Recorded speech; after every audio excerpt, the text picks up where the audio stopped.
Hello and welcome to Speak a Dogcast. My name is David Farb, Animal Behavior Specialist, and I'm back broadcasting from WOUF Wolf Studios in beautiful Palm City, Florida. Yes, welcome back to the studio. I know the last two episodes were kind of a little crazy. I was on a cruise ship. I was on my vacation. A lot happened in the weeks leading up to my vacation where let's just say it got a little out of control. And I could not get everything recorded as I needed to. We even used some pre-recorded episodes in the weeks leading up because it was just a little nuts. But I got on my vacation. I'm feeling a lot better. I needed some time off, and what a trip it was. A trip of a lifetime. I mean, any golfers out there, I'm sorry you're going to be envious. I'm just being honest. I played some of the greatest golf courses in the entire world. It was just a once in a lifetime. I got onto St. Andrews. Any of you golfers out there going, oh, did he get there? Yes, I did. I got on St. Andrews, played Royal County down. List goes on. But this isn't a golf podcast. We won't focus too much on that. But, I have to welcome you guys back. We're back in the studio. I've got to get a ton of YouTube episodes up still. I'm a little behind on that. One-man show here. I appreciate everybody with their patience with me. But hey, I feel a little re-energized, rejuvenated, and ready to go. So let's get back into the podcast. Now, of course, guys, you can also find me on Instagram. Go check my Instagram page out. It's at Speak a Dogcast. Yes, now you can also head on over to my YouTube channel. If that visual thing is more your thing, go on over there, check it out. Give me a like, give me a subscribe at Speak a Dogcast as well. And if you want to support the show even further, we're going to bring even more content your way. Become a patron of the show today at patreon.com/speakadogcast. Yes, now on today's show, we're talking about the power of the spot. Yes, that spot command, that place command, station training, whatever you want to call it. We're going to talk about why your dog needs to know it, how to teach him it, and the different ways we can utilize it. Then comes how to feed your dog. We're sort of doing an extension from last week, right? We talked a bit about people, food, and dogs, what you should or shouldn't feed your dogs. And today it's more about the how we should be feeding. Yes, there is a right and a wrong way to feed your dogs. We're going to dive into that. Then comes the History of Animal Mascots 101, followed by our listener Q&A. And if you guys have questions for the listener Q&A, keep sending them my way. You can email me, questions@speakadogcast.com, or just message me on social media. Now, before we get going with today's show, I have to give you that trivia question. And today's question is going to be, what is the strongest insect in the world? Yes, what is the strongest insect in the world? I will give you the answer to that question somewhere in today's show. So be sure you stick around, sit, stay, and enjoy the podcast.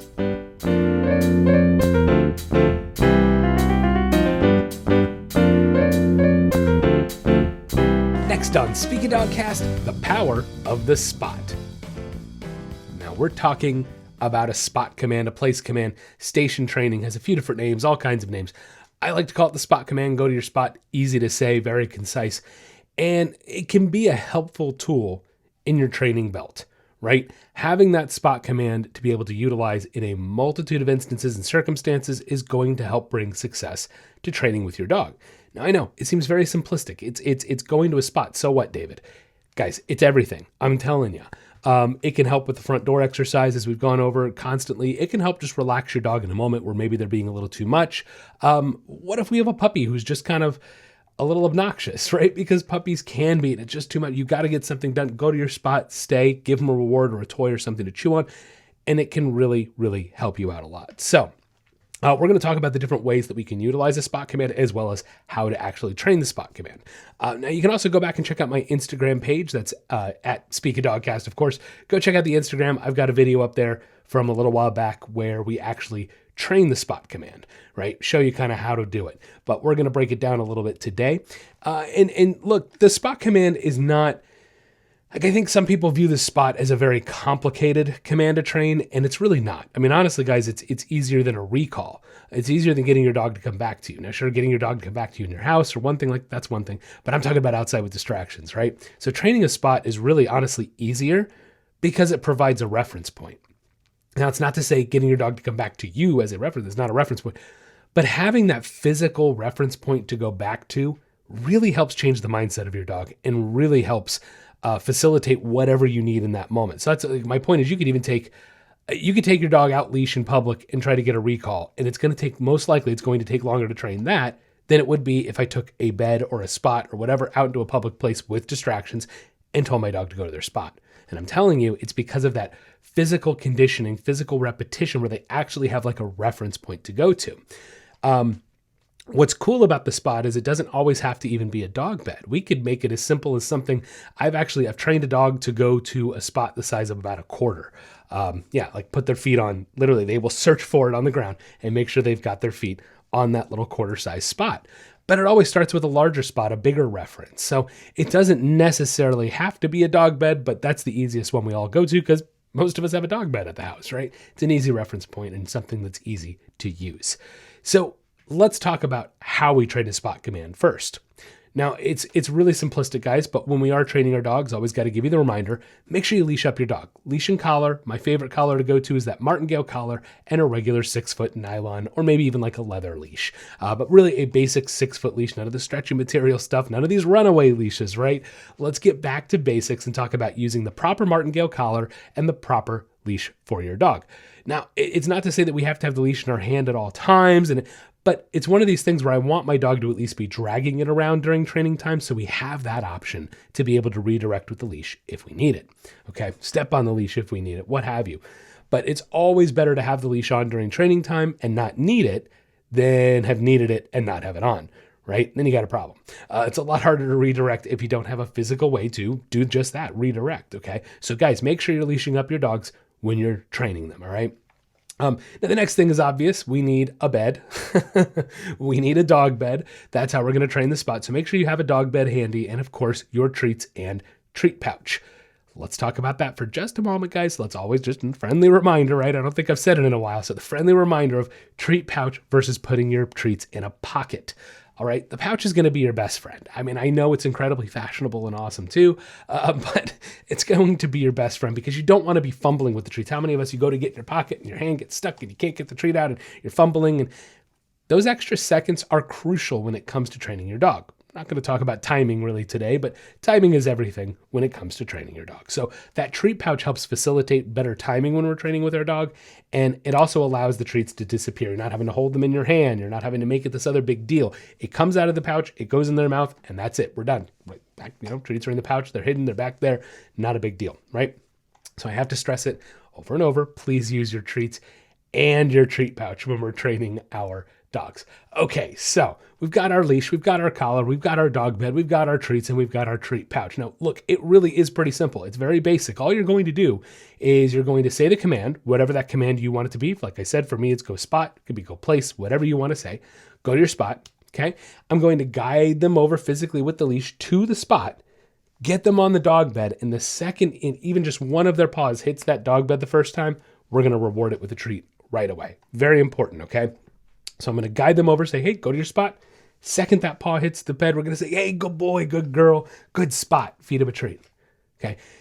Now, a little side note here on training this. I like to always have my release word working for me at this point. So if we're up to training a spot command, we should already have a release word. My release word is all right. It can be okay, whatever you want it to be. But a release word is going to show your dog in a very black and white way, continue doing what I'm asking you to do until they release you. It's very simple. If I ask them for a sit, they should sit until I release them. If I say stay, they should stay until I release them. This can be handy for the front door, for greeting people, for feeding time, for all different kinds of things. So the release word, walking outside, I don't want my dog to bolt out the front door. Sit, stay, release word. Okay, very important. So if your dog already knows a release word, we can start incorporating it into the spot command. Go to your spot, they get a paw in there. All right, release them off, good boy. Rinse and repeat. We're going to play the washing machine game now. Yes, it is time to rinse and repeat that command with the leash on, guiding them over at least another 10 times, guys. At least another 10 times right there, a little set. We're going to do a set of probably, 10 to 15 of these, and then be done for a minute or two, right? This set to get them on and off the dog bed should take 2 or 3 minutes at max, and then I'm going to release them, let them hang out, sniff around, whatever they want to do. Cool, give them 5 minutes off. The reason for this is it is better to get a short, meaningful amount of training in a short amount of time rather than keep going and going and going and going, because your dog can get bored, your dog can get tired. Sometimes the information just becomes a little convoluted. It can just get a little overwhelming, and we want them to be able to understand information in little bite-sized pieces. So it's good to do like a 2 or 3 minute session, take a break, and then come back and do another 2 and 3 minute session. Okay, then we're going to rinse and repeat it again. This time, depends. If I feel like my dog is getting it and they're starting to kind of understand going to the spot, maybe I'll release a little of the tension and just say, hey, go to your spot, and see if they go on their own. If they don't, no big deal. We go back to guiding them with the leash. Why? Because we still have a leash on, because we're training, right? Guide them back, and we go back a step, back to reinforcing and strengthening it with the guidance of the leash, okay? Now, you can probably guess what's coming next, right? Then we just don't give them any guidance with the leash at all, and we say go to the spot. They go to the spot on their own from 5 feet away, rinse and repeat. Then I'm going to work it from 10 feet away, rinse and repeat. Then I'm going to work it from across the house. Go to your spot. See if they'll run over to find their dog bed and get on it, sit and stay. Okay? Rinse and repeat. Now, one other addition to this is once we do start making that kind of connection of, oh, I go to my spot, I get the reward, I want to add in a stay command there. Because I want them to understand that sometimes you need to stay on the dog bed, whether that be for 10 seconds, whether that be for 10 minutes. We're going to start extending the amount of time our dog sits on a dog bed. Okay? So that way, we can utilize the dog bed for, like I said, a variety of circumstances. Okay, and we're going to talk about that in a minute. But it's important that we not only teach the dog to go to the dog bed, but we need to teach him to stay on the dog bed and to be released from the dog bed. Okay. Then I like to take the dog bed and start moving it into different locations, different circles. This is where we start with the front door. If you guys haven't listened to my front door episodes, feel free to go back, check them out. All kinds of great info on how to get the front door under better control. And it starts with this dog bed, with this spot command every single time. So if we aren't familiar with the spot, it's going to be hard to, or at least harder, maybe not super hard, depending on your dog, but it could be harder to train the front door and to get them to calm down without that reference of a spot command. So something to consider, right? Anyway, so we're not going to go into great detail of how we utilize specifically how we go through the whole process rather. But guys, in a nutshell, it goes like this. The doorbell rings. I tell my dog to go to the spot. They sit down on the spot. I tell them stay. I invite my guests in. I say hello to my guests. When I'm ready, I release my dog. My dog goes over calmly, says hello, and all is well. Having that spot as a reference point allows us to create control and management over the door. And without it, it can turn in, well, quite frankly, to chaos, right? So it's important to have that spot command just for the front door. What about if our dog's just acting a little hyper? They're a little nuts. I need them to relax. It's sort of like putting a kid in a timeout. Think of it that way. Or redirecting a kid to a calmer activity and giving them something to keep them busy that's not acting like a lunatic. I hope parents out there, you're doing that and reinforcing calmer behaviors in our children. Anyway, so the spot can also be utilized if our puppy, dog, whatever, doesn't even have to be a puppy. They're just acting a little crazy. I can say, hey, go to your spot, lie down, stay. They give me 30 seconds to a minute of being calm. I might go give them a bone or something, a bully stick, something to keep them occupied, a Kong toy filled with something, whatever, as a reward and as a way to keep them occupied and redirect that crazy focus, right? So like we're taking care of two things at once, but we have to create that calmness first. And the way we're going to do that is through the use of a spot. Okay. So again, some people just don't consider the variety of uses we could use our spot with. And you have to take that into consideration. There's so many great things. How about when we start going out into public and we want to take our dog to lunch? And it's one of the first times our dog has been to lunch. If you bring a small dog bed for your dog to curl up on and relax on, and we've already been using that dog bed as a source of calming, of relaxation, this is that physical reference I was talking about at the beginning of the segment. If we can take that physical reference, that conditioned, that we're calm when we're on the bed, and we can take it out into public. We can go to lunch. We can lay the bed down, say, hey, go to your spot, lie down. And they're like, oh yeah, I know what to do. This is cool. This is a relaxing thing. I like this. We're already conditioning something new to be something calm and fun, right? Just by having that reference point of a spot there. So I can't stress it enough. You've got to train these spot commands, and we have to extend the spot command to the point that our dog is willing to stay there as long as we need them to, because we have conditioned it as a calming, relaxing, fun thing for them, right? But it always starts at home, guys. It always starts with doing this at home. You can't just teach your dog a spot in a week and then take them out into public and expect it to just be perfect. It's not the way it's going to work. You need to spend time, weeks and weeks conditioning the spot as a calming thing, as a nice relaxation type of thing before we can expect that to transfer out into public. Okay. But no different. If I'm going to a family member's house for the first time or a friend's house for the first time with my dog, I might bring a spot with me, especially if they're a young puppy. Might bring the spot with me to help just, again, facilitate that just because we're out somewhere doesn't mean we go crazy. We still have this reference point to relax. Okay. Another thing with the spot command, we can start with feeding time. Same kind of thing. Put the spot down, tell them to sit, stay. A lot of times I'll find like a corner of a carpet in my clients' homes that we can, utilize for feeding time. We don't necessarily have to bring a bed over, but it's that same concept. There's a piece of carpet. They know, they have that reference point, the physical reference point. Sit, stay, relax, food comes your way. We can start utilizing a spot in so many different circumstances. I cannot stress it enough. Spend some time getting familiar with the spot, letting your dog get familiar with the spot. Spend some time conditioning the spot as a calm, relaxed, happy place, happy reference point for them. And same way, think about it. It's the same thing we do with a crate. It's the same concept of how we train and condition and reinforce a crate. We can use a crate as sometimes a timeout, as a relaxation thing, but wouldn't it be nice if we don't have to do that, if we could just put a bed down and say, go to your spot, right? It's like an extension of that crate when you really think about it. So again, guys, get out there, make sure you're starting at home. Make sure you start with the spot command at home. We're training that it's a relaxation type of thing. We want to reinforce and condition any calming behaviors utilizing that spot. Then we can move the spot around to the front door to feeding time, maybe taking it out to lunchtime for the first time with our dog to continue that relaxation into different circumstances and situations. But remember, it all starts at home. Get it really strengthened at home, and then anywhere else taking the spot shouldn't be a problem.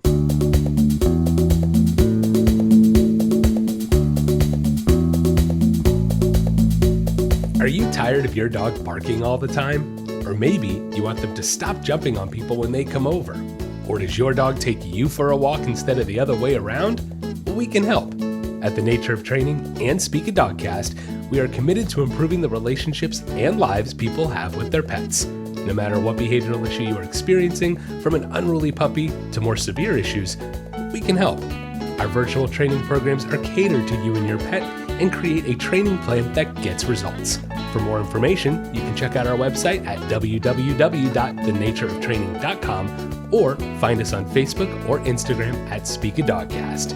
With the ability to connect, teach, and train with pet owners around the world, together we can make a better home for our furry friends. The Nature of Training and Speak a Dogcast, helping you achieve success with your pet.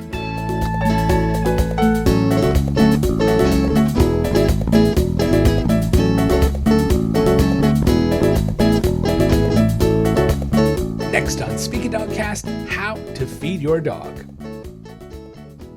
Now we're sort of doing, I guess, a continuation, if you will, from last week's episode about people food and dog food. And that was some of the specifics on the actual food, what you should, maybe what you shouldn't feed your dog. And this week, we're going to talk a little more specifics on how you need to feed your dog, because I think a lot of people miss out on this and don't realize that the way you feed your dog can be vital to their mental health and training success. You heard me correctly, guys. How you feed your dog, the way you feed your dog, if you leave food down, do you not leave food down, what you feed your dog, the amount you feed your dog, all these things have a direct impact on your dog's mental and physical health and the training you do with your dog. Okay, so let's talk about food for a moment with animals. Food is one of those things that every animal on this planet requires, right? Like we all need food. We all need water to survive. We all need food. We've heard of the hierarchy of needs. For those of you that maybe are a little unfamiliar with the hierarchy of needs, I encourage you to go do a little bit of research and read up on it. But essentially, look, it says we have these certain needs that need to be met and in a specific order, right? And obviously safety is going to be like the number one need, right? Then we have food and water after that, nourishment, right? So the thing is, when we talk about the hierarchy of needs, right, there is no animal that can escape this hierarchy. Even ourselves, no matter how civilized and evolved we become, there are certain needs that must be fulfilled that are not things like love or professional fulfillment or personal fulfillment. There are things that are always going to outweigh those things, and that's your safety. That's food. That's survival. And so when we talk about something like a dog, we are talking about a more basic animal. It's just the fact, it's just the reality of it. We're talking about a more basic animal. And when we talk about basic animals, those basic instincts come into play more often. Look, I'll say this. One of the most common things that I see when it comes to a dog who has anxiety or anxiety issues, it's fascinating. The number one thing I see, the number one correlation that's kind of almost 99% of the time there is eating and anxiety. And this is why the proof is, proof is in the pudding here. When we talk about food and dogs and food and anxiety, Here's the one thing I see 99% of the time. It's that the owners leave the food down 24 hours a day, 7 days a week, and the dog grazes. I see it 99. It's probably 100%. I'm probably not even getting, nothing's ever 100%, so we're not going there. But it is this constant correlation that is always, always, always there. And look, I'll be honest, even just a dog that just came in, it's there, right? It's there. The dog grazes. And the funny thing is I can almost predict the behavior, and owners are almost like surprised when they hear that I know exactly how their dog eats. It's that they go over to their food bowl, they grab some kibble, either a piece of kibble or a couple pieces at a time, and then they find some other place in the house, whether that be the corner of a rug or this one, but it's one particular spot that they always go to. And that's where they'll eat that little bit of kibble, and then they might take their time, they might go directly back, some of them, that's one differentiating factor, but the behavior is the same. I'm going to grab my food over here, and then I'm going to take it over there where I know I'm safe, it's my little safety safe zone, and I'm okay, and I can eat the food here. I see it time and time again. And owners are baffled when I know that their dog does this, even though they haven't told me that their dog does this. And the reasoning behind it, guys, right here, it's the hierarchy of needs, right? It is the hierarchy of needs saying, I don't feel safe. I'm anxious. I have anxiety and I don't feel safe. And therefore, I'm not just going to eat wolf down my food like nature has intended for me to do.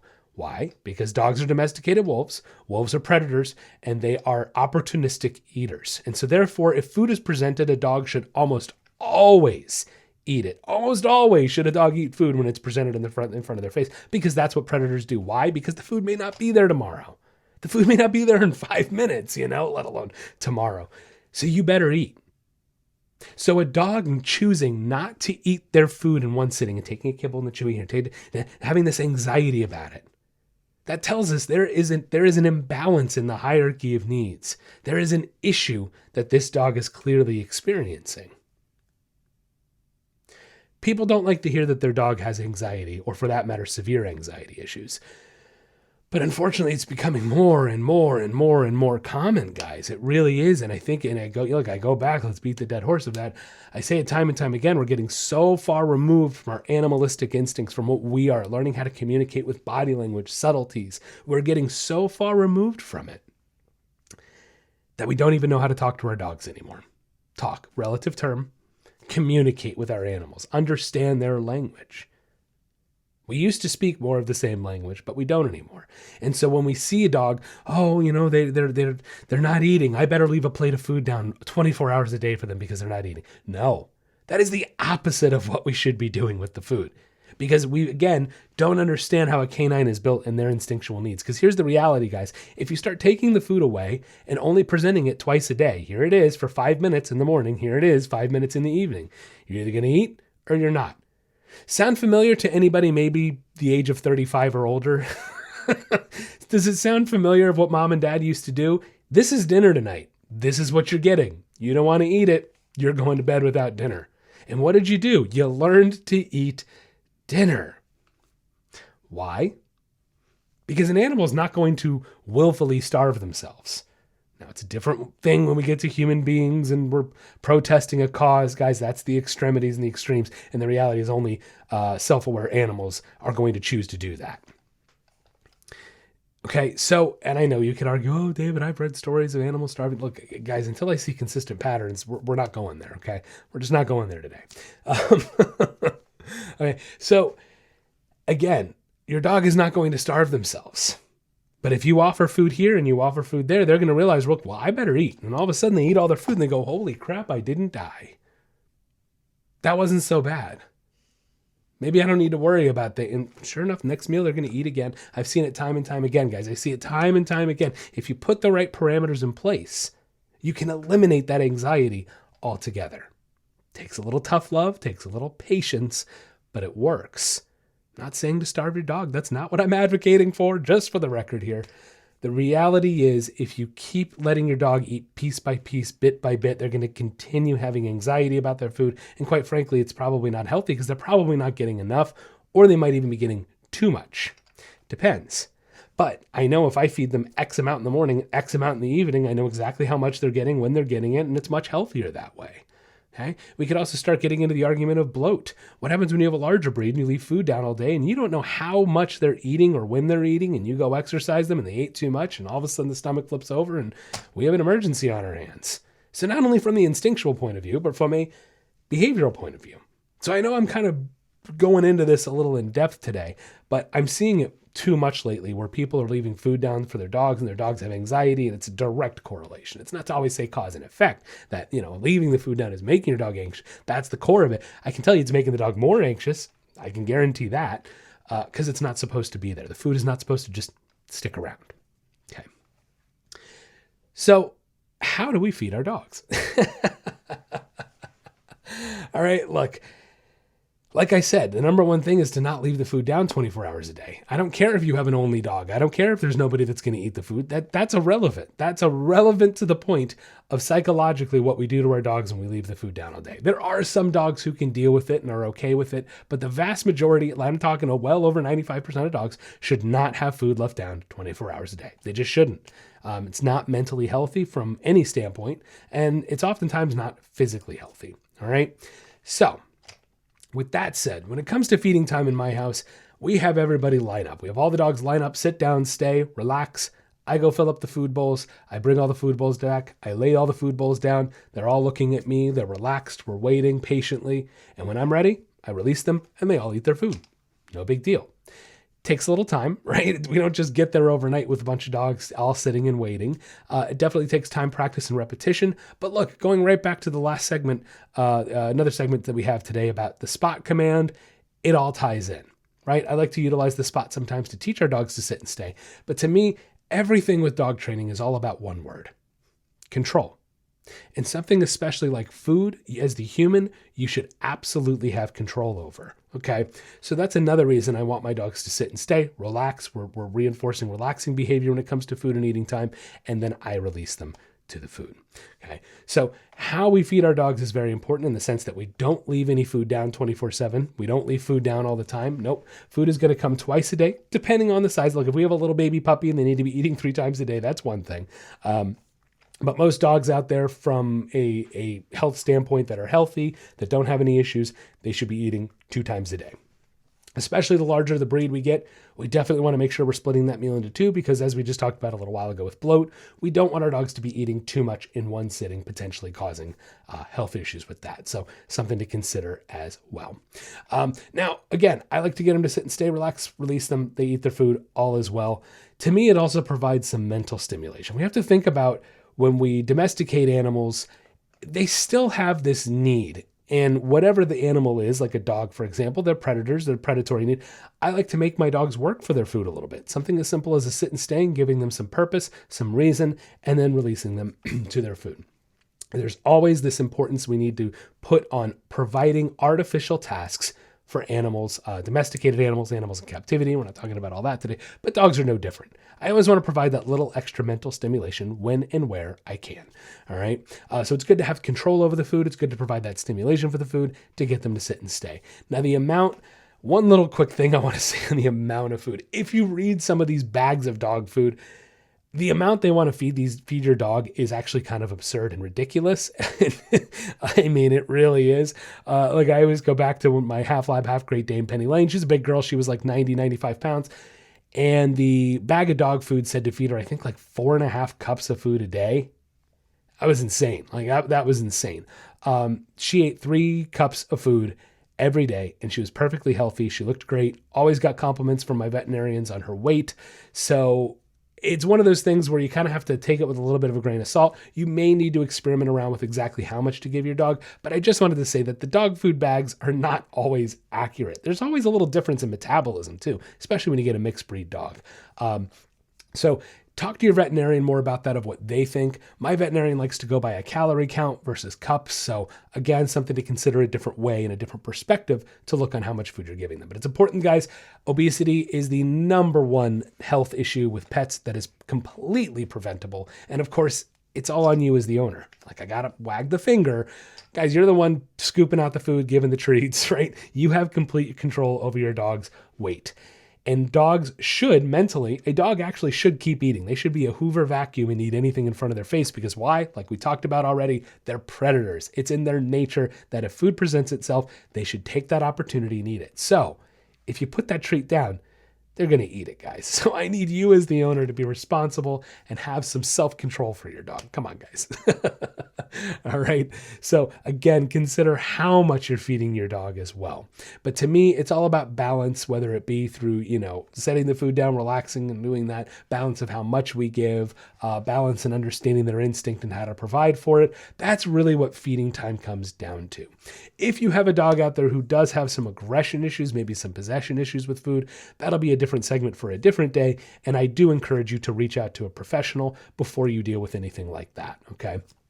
So find somebody in your area that can help you out. Now, again, guys, be cautious with feeding time. Make sure we're using a spot. Make sure we're making our dogs relax. And of course, we're not leaving food down 24 hours a day. Be aware of bloat. Be aware of how much you're feeding your dog. Too much, too little. Very important. All about balance. But I hope you got a little something out of that today. And I hope you're on a better track to feeding your dog in a mentally healthy and physically healthy way as well.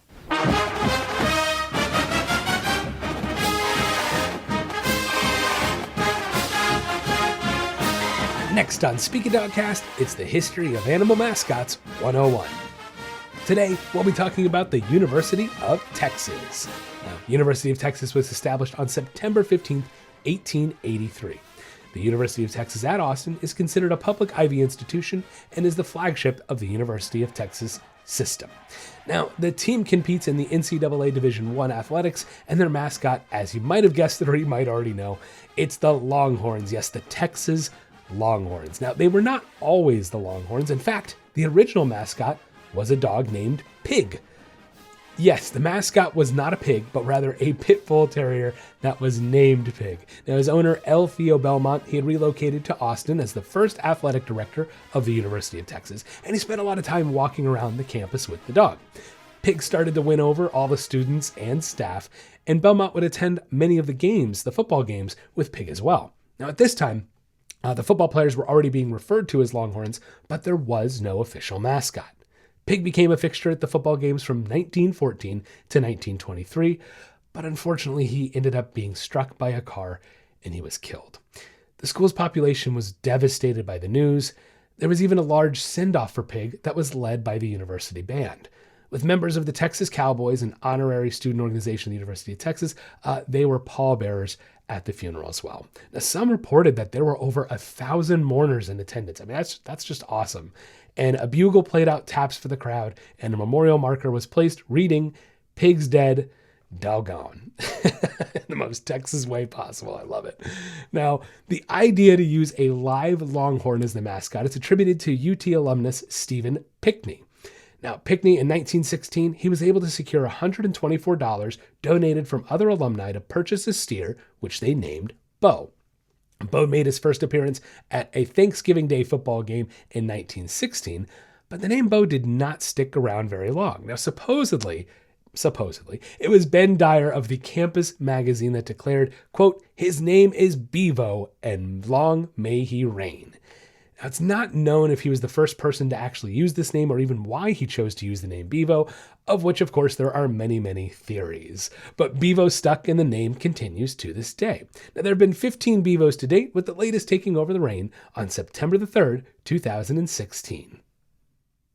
The answer to today's trivia question, what is the strongest insect in the world? It's the horned dung beetle. Yes, they can haul over 1,000 times their own body weight.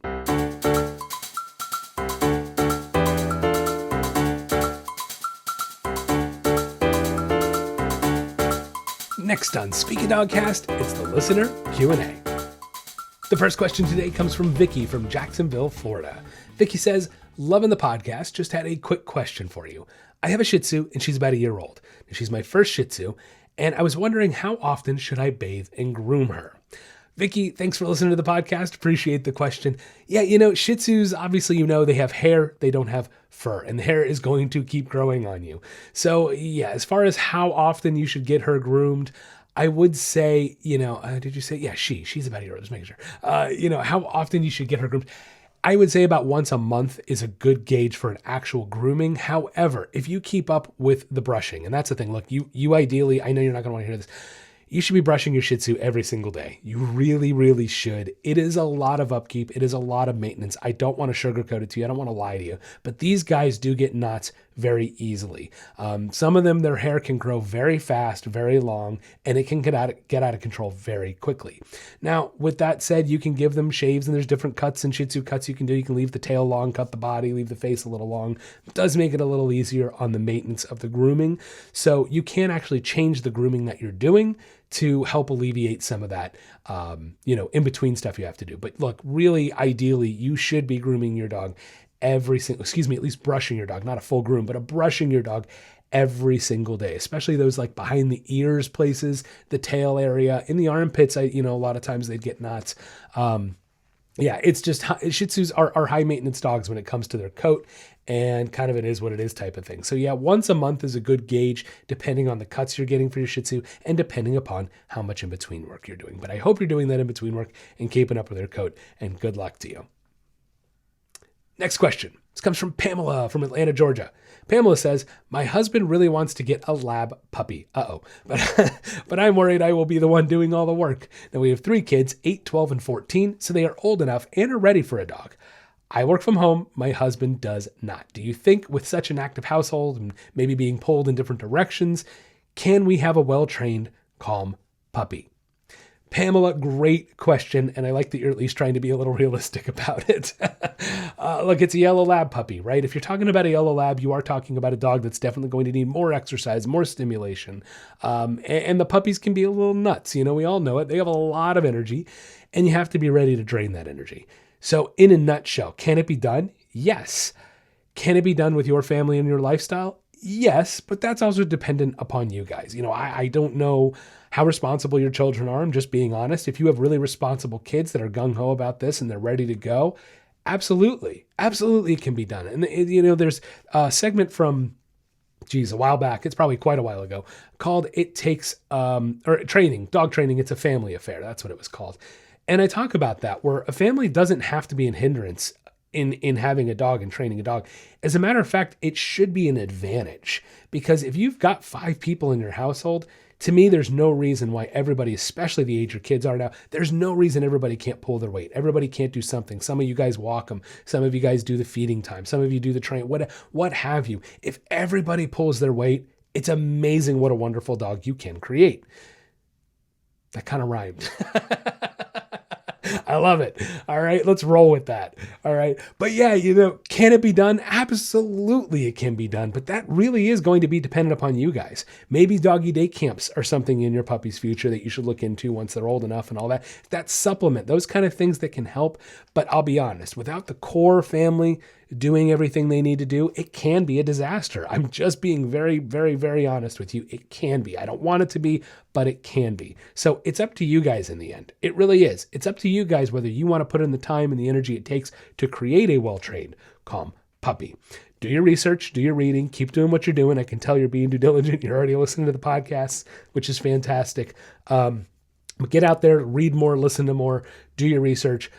Maybe hire a trainer to even come do a consultation before you get the puppy. That's not a bad idea either. You can, reach out to me if you'd like as well. But good luck, Pamela. And I do hope you guys can create a healthy, happy, well-trained, calm puppy.